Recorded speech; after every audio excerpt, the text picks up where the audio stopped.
Aku dah faham.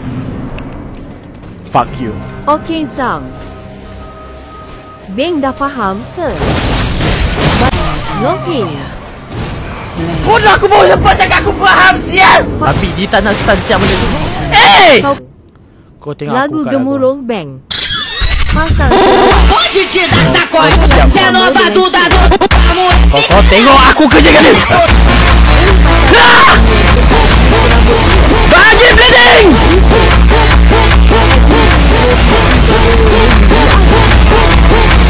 A base foi liberada, já deu um convoque nela.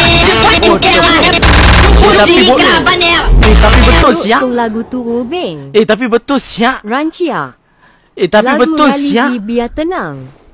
Tapi lagu betul orang menarik siap. ngok Siapa ni. yang sebut kata buka lagu tadi? Macam aku mana tu tadi, dapat Beng? bleeding babi. Okey ke? Tadi susah Asal siap aku nak masuk dapat live bleeding. lagu gila-gila ni.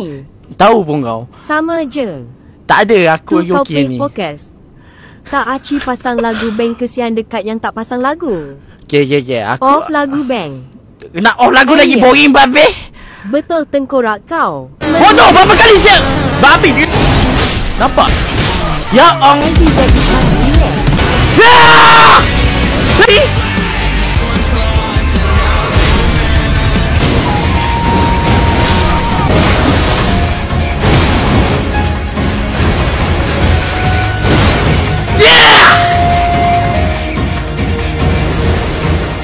Dulu aku main Dota pasang lagu Hindustan.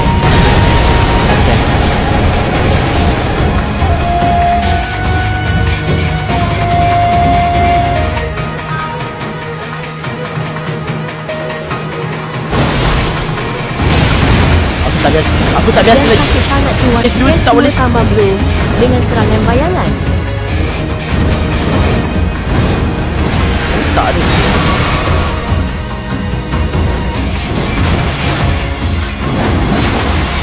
Dia memang datang rapat Dia tak nak, sebelum ni dia tak nak main jauh dengan aku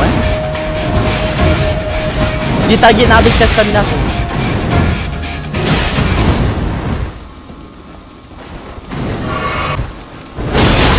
Janji dia terbang Beng. Oi, ni first time aku nampak pattern ni. Sebab aku tak biasa face tu punya ni pattern.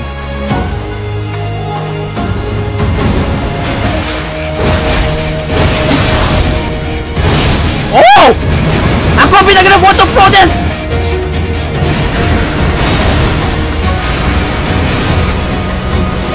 Oh! Oh! Alam. Ya Allah! Semua tu pada babu.